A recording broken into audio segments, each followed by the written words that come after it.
Are we too old for Virgin Voyages?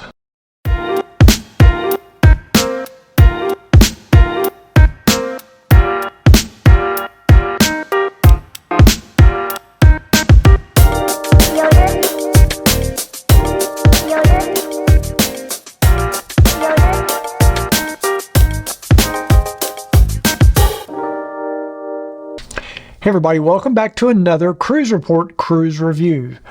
Today I'm going to talk to you about our 5 nights aboard Virgin Voyages Scarlet Lady.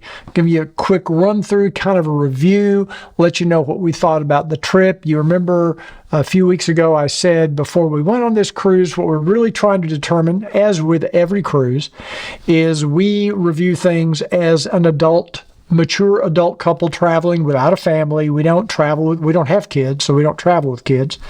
So that's kind of the way we approach these cruise reviews. And so if you're in that demographic and you're kind of in that space, maybe you'll find some value here. Now, this was our 143rd cruise, our 43rd, I believe, cruise line, and our 114th cruise ship that we've reviewed. So we have a pretty broad background, all things from big ships, little ships, sailing ships, expedition ships, river cruises, you name it, we've done it. So what was the overall first impression of Scarlet Lady? Well, I guess first of all, the first thing we noticed as soon as you step on board, actually as soon as you check in, this is a very different cruise line. This is not your run-of-the-mill. This is not your parents' cruise line. They threw away the manual and they started with a blank piece of paper and decided this is what they want Virgin Cruises to be. And I think they've done a very good job. It's very, very different, very unique. So if you're expecting more of a traditional cruise like you might get on Carnival or Princess or Royal Caribbean or Holland America, where honestly, other than the decor of the ship, if you took people's logos off, you could spin somebody around with their eyes closed and you wouldn't be able to tell that much difference between any of them. They all pretty much, it's the same experience. Well, it's not that way on Virgin Voyages. On Virgin, everything is a little bit different, a little bit out there. And let's start with embarkation real quick. We did get Rockstar VIP status on this cruise, and that means you get a black wristband instead of a red one, and you get to embark a little early. They got a very nice embarkation lounge there in Miami. Beautiful terminal.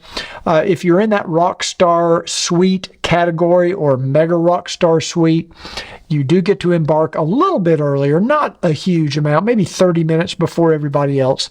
And we were able to do that. They have a separate lounge as part of the terminal for the Rockstar VIP people. And they have refreshments and snacks, and it's very nice. And they tell you when you check in that if you want to, you can get on the ship's Wi-Fi, make your dinner reservations, which we did because I was unable to get dinner reservations before we left to go on the trip. So we got all of our reservations sorted out, and that was very nice. Once we embarkation very, very smooth, very fast, very efficient. Everything on the ship was actually handled very efficiently. We never had to stand in any long lines. We never had any crowds to deal with. I got a little crowded out by the pool on sea days, but that was it. Everything else was done very, very effectively and efficiently. The crew, very pleasant to deal with. You know, no real issues as far as service. Everybody was pleasant. And what we noticed was as far as the muster procedure, pretty much typical for what the cruise lines are doing now. You watch a safety video, which is very well done, very entertaining, I might add. Oh, I've got some important safety information that I must tell you before cruise. And then you go down to your muster station where they do a little demo of the life vest and then you're done. It was very quick, very easy. I will say on the day of embarkation, they had a great sail away party.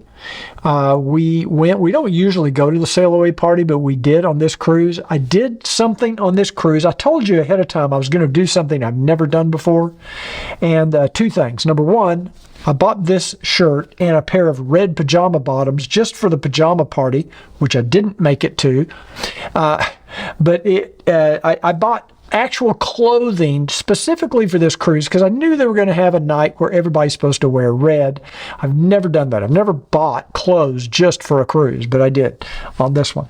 But the sail away party, we did go to the sail away party, and I actually danced, sort of dance. I don't know, my dancing just looks like I'm looking for my keys. You know, it's not, don't get excited. It's not much to look at. There was a very nice lady up there on the deck who took my GoPro, and she shot some video of us trying to dance. It was, like I say, it wasn't a pretty sight. Anyway, everybody was having a great time. That's where, you know, you could tell from the sail away party on, you could tell there's a lot of energy on this ship. The crew has a super high energy, very energetic, and very enthusiastic, and that carried through the entire 5 days. So it's just a fun atmosphere, adult only, which we like. That's one of the things we like about Viking. No kids on board. This was all adult. Virgin has this reputation kind of as I had the impression it was going to be much more sexually oriented than it was. It wasn't as risque as I thought it was going to be. I mean, I've heard some people say it's not their cup of tea because maybe they got offended at something. I consider myself to be very conservative in a lot of ways, but I didn't get offended by anything. I thought, in fact, it was a little more traditional in that sense. So if you're worried about that, if that's been keeping you from checking out this cruise line, I'd put that aside. I don't think that's going to be an issue for you.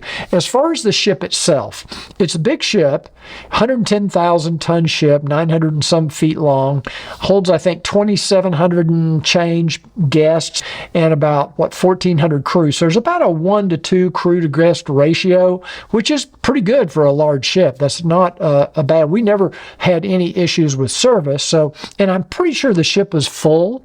It seemed like when we went out to the pool on sea days, it looked pretty full. So, but it never felt crowded. The ship is laid out quite a bit differently than a lot of cruise ships. They have their own unique design. And it has, I would say, smaller venues than a lot of the newer ships, but there's more of them. So there's a lot of smaller venues, a lot of little more intimate spaces, lots and lots of bars, lots of little places to get different types of food. Very creative and very innovative, and they've kind of followed that same strategy that Viking has, where like on Viking all their ocean ships are identical. Well, the same thing's true on Virgin. You know, a lot of cruise lines, Princess, Royal Caribbean, Holland America, all of them, they come out with a new ship and there's always a little differences. You know, this room is called something different, or they've changed this bar over here, or, you know, they come out with a different class of ship and you'd never know where everything is. Well, it's not that way with Virgin. All of their 4 ships are virtually identical. So when you get on board, no matter what your itinerary is going to be, if you've been on Virgin before, you're going to feel comfortable and know your way around, and you don't have that, I guess you call, stress of having to relearn how to find your way around the ship. Now, we were a little intimidated at first. We thought, you know, this ship's a little confusing, going to be hard to find our way around. But honestly, after the first full day, it was very, very logical. The ship was laid out very well. We didn't have any issues finding our way around the ship at all. And we felt like the ship was very nice. Now, as far as, you know, the ship has everything you need. It has lots of shops, great logo shop, by the way. It has a nice casino. We did okay in the casino. It's got a beautiful spa with a thermal suite. I had access to the thermal suite, I think, for about 3 hours. And it was very nice. They have their own changing rooms, and they have the steam room, the sauna, the salt room, And then they have a thing called a mudroom. I've never been in a mudroom before. And it was a very, very nice thermal suite. So if you enjoyed that experience, there is a charge for it, but I think it's well worth it. And I think, if you want to spend a couple hours, 3 hours in the thermal suite, definitely want to check that out. Very beautiful. The ship is very nice. It's very modern, but it's very nice. They have a lot of unique spaces I've never seen on a cruise ship. They have a tattoo parlor, for one thing. They have a barber shop. I've never seen a separate barber shop. Usually you have to go to the salon for that. An arcade with all kinds of the old school, video games and things, and there's no charge for using anything. And unlike most ships, they have no main dining room. So they have a bunch of separate restaurants and small venues where you can get food. They have, I would say, 5 main, what I would call specialty restaurants, and there's no charge to eat in any of the restaurants. Some of the restaurants will have like an upcharge item if you want it, like a tomahawk steak at the steakhouse. But for the most part, everything's included. And they also include all the gratuities. So you don't have to worry about that. The only thing that's really not included are your drinks. And they don't do drink packages like other cruise lines do, where you can pay so much money per day per person and have unlimited drinks. What they do instead is they have what they call a bar tab. You can prepay up front, and if you put up a bar tab of, say, $300, they'll match it with like $50. So you get $350 worth of drinks for $300. But what's nice about it, different than a typical cruise line drink package, is if you're sitting at a table with 3 or 4 people and you want to buy a round of drinks, it just comes out of your bar tab. So if, let's say, you drink but your wife or your partner doesn't, you don't both have to buy the drink package like you do on every other cruise line. If you're going to spend $300 on drinks, go ahead and get the bar tab for yourself.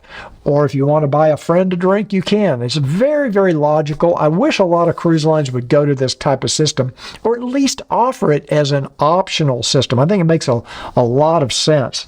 Again, the ship's very easy to get around. There are a lot of elevators. I believe there was 8 midship elevators, 2 aft, and 4 forward elevators. And we never had a problem waiting for an elevator. The elevators worked efficiently and fast, and we just never had any issues really getting around the ship at all. One of the things they do, again, different cruise line, very different, that we really liked right off the bat, is how they have given each side of the ship, when you get to your stateroom decks, they have a big Z on one side and a big A on the other side. I believe A is port and Z is starboard. And once you go to your stateroom, you know if you're on the Z side or the A side. It is the most logical, intelligent way, because when you get off elevators or stairs, forward, aft, midship, sometimes they're facing different directions, and I always ended up going down the wrong hallway. You literally can't screw this up. It is so easy to find your way around this ship, especially finding your way back to your stateroom. Very logical. Just great job. Now, as far as the stateroom itself, it was small. It wasn't huge. I mean, it wasn't tiny. It was pretty much in line with what you would have on a standard ocean view stateroom on any cruise line. We had the Sea Terrace stateroom, so we did have a balcony. The balcony is actually decent size, has a hammock, a couple of chairs, and a little table. And the only thing we found interesting is that the chairs were metal, and I think those could get hot out in the sun, and they don't give you any cushions or anything for the chairs. Now, I did a complete walkthrough of the stateroom where I kind of reviewed the stateroom. If you want to see that, I'll put a link to it up above and in the description of this video. So I don't want to dwell on the stateroom very much, other than we were very comfortable. It was super quiet, very comfortable, good bed, good pillows, everything there. Stateroom attendant was wonderful. Alona did a great job keeping everything clean. That's just a quick overview of the stateroom. Like I say, if you want more details, check out that video.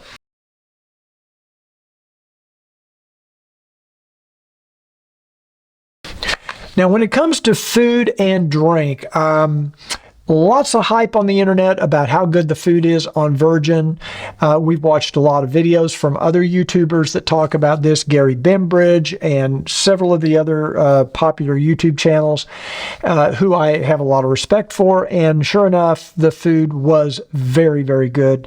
I would say overall, over 5 days, I would say everything we ate was either as good as, or in most cases, better than other cruise lines that we've sailed on. And we've sailed on a lot of different cruise lines. Pizza, very good. But I'm doing a separate video on food, and once that video is done, I'll probably have it out in a few days. I'll put a link to it in the description of this video if you want to check that out. So make sure, if you haven't done so already, subscribe to our channel and turn on that little notification bell, because that way YouTube will let you know when that video comes out, and you don't want to miss it, because I'm going to go into more of a deep dive on all the food and dining. All the service was good. Like I say, there's a couple of misses in the food area I'll talk about in that video, but for the most part, everything was as other YouTubers have described it, and very, very good. I would say that's one of the highlights of the cruise. The other is entertainment. We were extremely pleased with the lounge entertainment, all the lounge acts around the ship, and they have quite a few of them. We didn't see one that wasn't good. They were all good. All the singers were good. All of the musicians were good. And, I would say probably the best lounge entertainment we've seen on any ship. As far as the big shows, what you might call production shows, we only saw one production show, and that was the Dual Reality.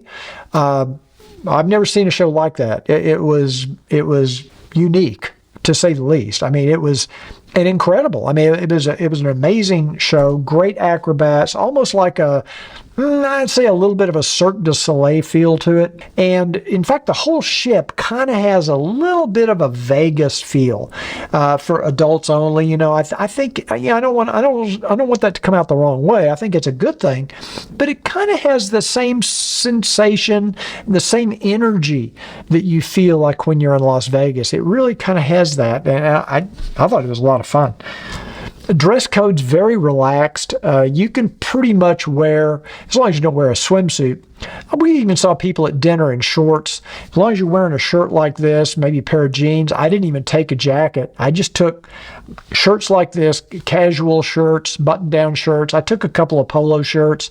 I might have taken a couple of T-shirts for the daytime, and I just took a pair of jeans, and that was it. And I was fine everywhere we went. It was very, very, very relaxed and very nice. Now, the one area I think they could improve on is in the area of communication. There's a lot of things that were going on around the ship that we had no idea were going on. And part of that is because their app on the phone that you use on your cell phone, their app needs a little work. It's very nice. It's very professional looking, but it's very hard to find information, or we struggled finding information. The daily program on the app is a little confusing. Their printed daily program, which you have to go, they don't put it in your stateroom automatically. I wish they did. Very nice printed daily program. I just wish they would give it to you in your stateroom the night before the next day's activities, so you could kind of plan better. That's one thing I wish they did. So communications, being part of this Rockstar VIP crowd with our black wristband, there were special perks available to Rockstar VIPs that we didn't even know were available, because we never got anything in the stateroom or pre-cruise to really explain everything. We knew about Richard's retreat on Bimini Beach. We knew about Richard's rooftop on the ship. We knew we could go there, but we didn't really know other things like special disembarkation. We didn't know about special transfer to the beach club when we got off the ship. But the crew does a very good job of kind of looking for you. They see if you've got that black wristband on, and they'll pick you out of the crowd. We get to go in the theater ahead of everybody else. You get priority seating in the theater. We didn't know that.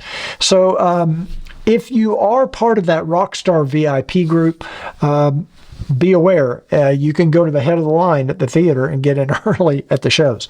So anyway, entertainment great, food good, stateroom very comfortable. Ricky was very apprehensive about this cruise. She was really questioning whether she even really wanted to go just because of the things she'd heard about it. I was a little more enthusiastic about it because I consider myself to be kind of a foodie, and I was curious to know if the food was going to be that good on Virgin. Ricky, though, complete turnaround. After the second or third day, she was a big fan. I think she really had a good time. She enjoyed it. It was much less controversial, I guess, than what we were expecting. The other area I wish they would be different for us is in the way of activities like trivia. We love playing trivia, but all of the trivia was in the evening, like at 7 or 8 o'clock at night. We're having dinner usually at that time, so we didn't get to play any trivia on this cruise. I think they did another one maybe at 12 noon one day, and we would have really liked to see what their trivia was like. I wish they would do more of those things in the morning, or maybe at a certain time, maybe 4 o'clock in the afternoon or something before you start getting ready for dinner. But you know, that's not a big thing. It's certainly not a deal killer, but it's just one of the things I think they could improve on. As far as internet, Wi-Fi, everybody gets free or included Wi-Fi on the ship. You can upgrade to a premium Wi-Fi, which I did. I paid $40 for the full 5 days, and I got the streaming level of Wi-Fi, and I think I was able to connect 2 devices at a time. I'm not sure if I was able to connect 3. I think it was just 2. And so I had my cell phone and my laptop both connected, and everything worked fine. It wasn't super fast. I don't think they have Starlink on Scarlet Lady. From what I've read or what I've heard, that's in the works, but hadn't been done yet. So I could not get it to work with my VPN. I had to turn VPN off for it to work, and I've had that on other cruise lines as well. Now, I have heard that Starlink will work. I'm sorry, that VPN will work with Starlink, but I don't believe Virgin Scarlet Lady has Starlink. So I couldn't get my VPN. I had NordVPN. It kind of irritates me when I see some YouTubers take sponsorship money from VPN companies, because I haven't been able to get VPN to work on Celebrity, on Virgin now, or on Carnival. I have to turn the VPN off every time to get it to work. Because the first thing you do when you go down to the tech center to get support, hey, I can't get internet to work Wi-Fi. The first thing they ask me every time, do you have VPN turned on? And turn it off, everything works. So that's just my story. If you've had trouble with VPN on a cruise ship, let me know in the comments down below. I know some of you have been able to make it work. I couldn't get it to work with my VPN. They did have a lot of other activities going on around the ship. They had scavenger hunts, and they had, like I said, the pajama party, Scarlet Nights, where I bought the red shirt, where everybody dresses up in red, and there's a whole story behind this. And it's just a lot of fun. They had dance classes, karaoke, just all kinds of stuff going on around the ship at different times. We didn't have a chance to do all that, but what we did do, we really enjoyed. We had a lot of fun. I think there's a lot of benefits to being a Rockstar VIP. Next time we go on Virgin, we'll be more aware of what they are. You do have access to the Richard's Retreat at Bimini Beach, and the Bimini Beach event, where they basically spend the whole day at the beach, is the best beach experience we've ever had on a cruise ship. Almost like a private island. I wouldn't say it's a private island, but they apparently have a private area on Bimini, and it is really nicely done. Nice beach cookout. I wouldn't call it a barbecue. It's more of a Caribbean food. We had lunch at Richard's Retreat. They have 2 huge swimming pools that everybody has access to, a gigantic beach with lots of lounge chairs. You won't have any trouble finding a place to sit. Lots of umbrellas if you like to be in the shade. And around the pool area is kind of the hub of activity, just like a party atmosphere. Everybody having fun, up dancing, doing all kinds of weird stuff. And like I say, it's the best beach experience we've ever had on any cruise line. They really did it nice. And you even get Wi-Fi on the beach. The ship's Wi-Fi works on the beach. Amazing how they did that. So our final thoughts on Virgin Voyages and Scarlet Lady. downside, or the biggest downside for us was we were only on for 5 nights. I would have liked to have a full 7 or 8 days to really go into more depth and detail. We didn't get to eat in all the different venues because there just wasn't enough time. I did as well as I could shooting video. Oh, also one other thing I'll mention real quick. The ship is very fitness focused, very wellness oriented. They have a wonderful walking, jogging track. They have all kinds of outdoor workout equipment. They've got a very well equipped fitness center. I already talked about the spa and the thermal suite, but they have a lot of emphasis on fitness and a lot of complimentary fitness classes, yoga and Pilates and all kinds of things going on all day, every day. So it's a very, if you're really into fitness and working out and staying in shape, I don't think there's a better cruise line for that. They really focus on that. So I think they have a focus on entertainment, a focus on food, and a focus on fitness and wellness. And those are the things that just kind of pop out in my head. The only things that we found that we felt like could be improved would be nitpicking. I mean, it's really, you can find fault with any cruise line, but they did most everything very well that I can think of, and we would definitely go back on Virgin Voyages again. And I think if you're an adult couple in our age demographic, absolutely consider this. This is another thing I like that they do differently is on their website, they price their staterooms not based on per person, but per stateroom. I like that. I think that's the way all cruise lines should do it. When you book a hotel room, you don't pay so much per person. You pay for the room. And that's the way Virgin prices it. And so I think they're doing a lot of things right, and I think they're a disruptor, and I think a lot of other cruise lines may want to start looking at how Virgin is doing things and maybe adopt some of these practices. But like the bar tab idea, I think is a great idea. You really have to nitpick to find a problem with Virgin Voyages and Scarlet Lady. So for the 5 days, make sure you watch our food and dining review. I think you'll find it very interesting because I'll go through more of the different things we ate, what we thought of each thing. Lots of hits, a few misses, but mostly hits. If you haven't done so already, please subscribe. Now, if you liked this video, do me a favor. Please give it a thumbs up because that really does help our rankings with YouTube. And until I see you on the next cruise review, smooth sailing.